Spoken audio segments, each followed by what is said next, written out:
अस्सलाम वालेकुम वरहमतुल्लाहि वबरकातुहू। दोस्तों, आज मेरे पास ये 12 वोल्ट 10 एम्पीयर की पावर सप्लाई है। इसमें प्रॉब्लम क्या है, आउटपुट इसकी पूरी नहीं है। आउटपुट में हमें मिल रहे हैं यहाँ पर 5.4 वोल्ट, लेकिन ये स्टेबलाइज नहीं है, रेगुलेटेड नहीं है। 12 वोल्ट की सप्लाई है, 5 वोल्ट आउटपुट दे रही है, लेकिन वो भी अनरेगुलेटेड। इनपुट में देखें तो एसी वोल्टेज हमारे पास आ रहे हैं 235 वोल्ट। सप्लाई स्टेबल है, 49.95 यानी 50 हर्ट्ज़ है, लेकिन डीसी वोल्टेज, पहली एक चीज़ ये पूरे नहीं है और दूसरी चीज़ ये फ्लक्चुएट कर रहे हैं। तो आइए इसको ट्रबल शूट करते हैं। अगर आपने मेरे चैनल को सब्सक्राइब नहीं किया तो सब्सक्राइब कर लीजिए। अभी हम इसका ये स्क्रू ओपन करते हैं। अभी इसका दूसरा स्क्रू ये वाला खोलते हैं। अभी मैंने इसके ये कवर का ये स्क्रू खोल लिया है। इसके बाद हम इसे लेफ़्ट साइड पे ऐसे स्लाइड करेंगे, यहाँ से ऐसे।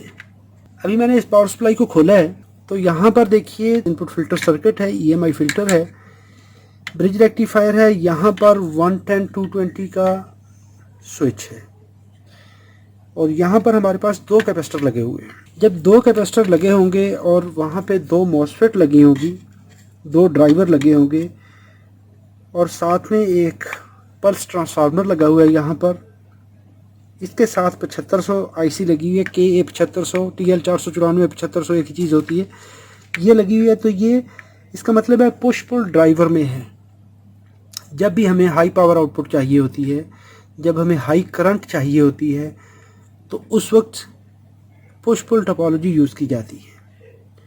तो अभी यहाँ पर देखेंगे तो यहाँ पर आउटपुट रेक्टिफायर है, फिल्टर है और ये हमारा सर्किट है फिल्ट्रेशन का, स्मूथिंग का। तो ये आउटपुट पॉइंट है ये वाला। विजुअली देखते हैं तो अभी इन दोनों कैपेसिटर्स को, हम पावर कैपेसिटर्स को देख लें पहले। तो ये देखिए, ये कैपेसिटर की ऊपर वाली सतह प्लेन है, टॉप सरफेस प्लेन है, लेकिन अगर इसको देखेंगे तो ये ऊपर सतह इसकी उभरी हुई है, ये फूला हुआ है।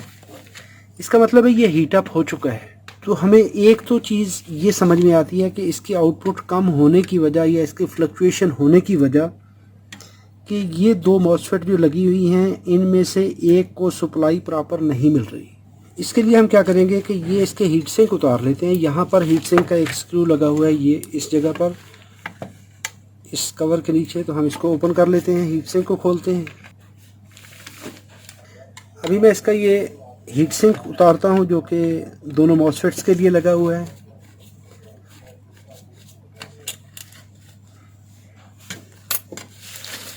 और ये इसके चेसिस के स्क्रू खोल लेते हैं, इसके हीट सिंक से उतारते हैं। किसी कंपोनेंट को टच नहीं करना। सबसे पहला काम हमारा क्या है कि इसके हम DC लाइन पे वोल्टेज चेक करेंगे, वो सेफ्टी के लिए।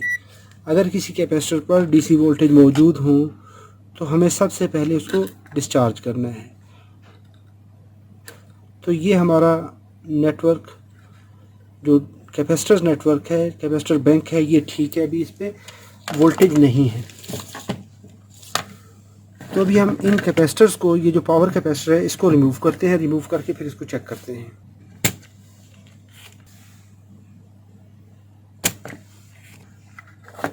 अभी हमारा ये कैपेसिटर रिमूव हो चुका है। इसको भी टेस्ट करते हैं। टेस्ट करने के लिए सबसे पहले कैपेसिटर को इस तरह से डिस्चार्ज कर लीजिए।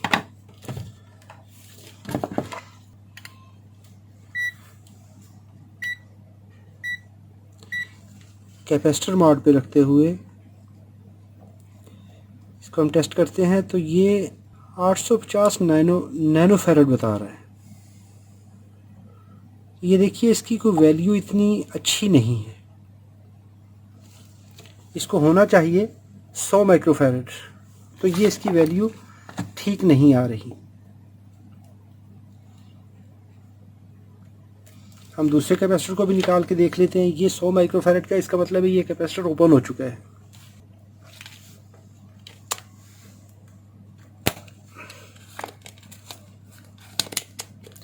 इसको भी चेक कर लेते हैं कि इसका क्या रिज़ल्ट है।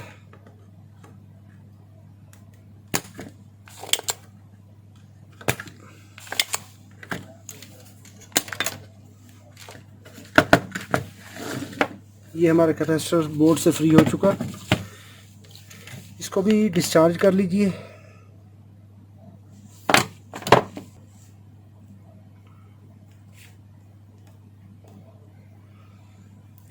तो ये कैपेसिटर भी कोई इतनी अच्छी रीडिंग नहीं दे रहा,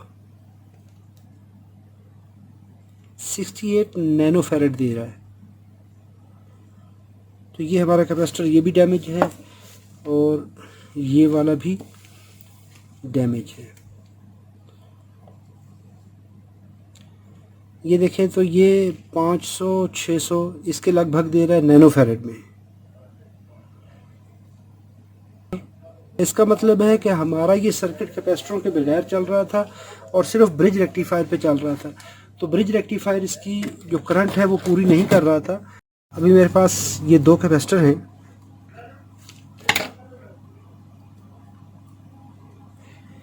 इनको भी चेक करते हैं। सबसे पहले डिस्चार्ज कर लीजिए। जो ओरिजिनल कैपेसिटर थे वो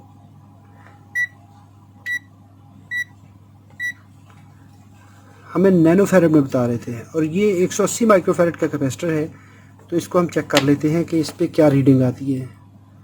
180 400 वोल्ट का, ये हमें 170 माइक्रोफैरेड बता रहा है, तो ये अच्छा है। इसी तरह इसको चेक कर लेते हैं। ये 100 माइक्रोफैरेड का है, तो हम ये टेस्ट पर्पस के लिए इनको लगाएंगे। तो ये देखें 96-97 माइक्रोफैरेड दे रहा है, 100 माइक्रोफैरेड का कैपेसिटर है, तो इसकी रीडिंग ठीक है। अब ये कैपेसिटर हम लगाते हैं इस बोर्ड के अंदर और फिर इसका रिस्पांस देखेंगे। कैपेसिटर लगाने के लिए जब ब्रिज रेक्टिफायर जहाँ पे लगा होगा उसका जो पॉजिटिव एंड है उसको देख लीजिए। इस पहले कैपेसिटर का पॉजिटिव हम लगाएंगे इस जहाँ पे ब्रिज रेक्टिफायर का आउटपुट एंड आ रहा है। तो ये हमने इस जगह पे कनेक्ट करना है, यानी पॉजिटिव एंड पॉजिटिव लाइन पे लगेगा। ये हमने कैपेसिटर कनेक्ट कर दिया। जहाँ पे ब्रिज रेक्टिफायर का कट वाला पॉजिटिव एंड है वहाँ पर हम इस कैपेसिटर का पॉजिटिव लगा दिया।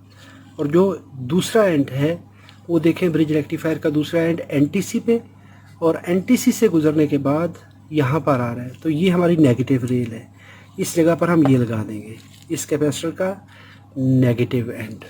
इस तरह से हमारे ये कैपेसिटर के कनेक्शन हो जाते हैं। ये लगाने के बाद अभी हम इसकी सप्लाई चेक कर लेते हैं। अभी देखिए सप्लाई ऑन हो चुकी है। अभी हम इसकी आउटपुट चेक करते हैं। हमारी ये सप्लाई अभी 15 वोल्ट आउटपुट देना शुरू कर गई है। पहले ये सप्लाई 5 वोल्ट पे ही जा रही थी। ये हमने सप्लाई को 12 वोल्ट पे एडजस्ट कर लिया। अभी इसकी आउटपुट पूरी हो चुकी है। अभी हमारा प्रॉब्लम क्या था कि ये 2 कैपेसिटर ये इसमें प्रॉब्लम दे रहे थे।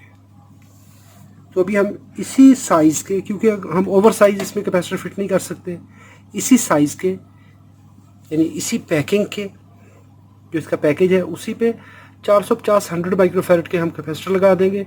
वोल्टेज हम 400 भी लगा सकते हैं, लेकिन कैपेसिटेंस जो है वो 100 या 100 के नियर अबाउट 120-125 वो लगा सकते हैं। तो वोल्टेज हमें यही रखना पड़ेंगे, क्योंकि ये 110 का भी ऑप्शन है। अगर गलती से इसको, वैसे तो 200 वोल्ट का कैपेसिटर भी लगेगा, लेकिन अगर इसको किसी ने गलती से 110 पे कर दिया तो वो कैपेसिटर इमीडिएटली ब्लास्ट कर जाएगा। तो बेहतर ये है कि आप 450 या 400 वोल्ट का कैपेसिटर लगाएं और उसकी जो कैपेसिटेंस है वो इस रेंज में रखें। उम्मीद करता हूँ ये वीडियो आपके लिए मालूमाती है। अगर मालूमाती है तो इसको लाइक कर लीजिए। अगर आपका कोई सवाल हो तो कमेंट बॉक्स में लिखिए। मुझे आपकी राय का इंतज़ार रहेगा। अपना बहुत सारा ख्याल रखिए। अस्सलाम वालेकुम व रहमतुल्लाहि व बरकातहू।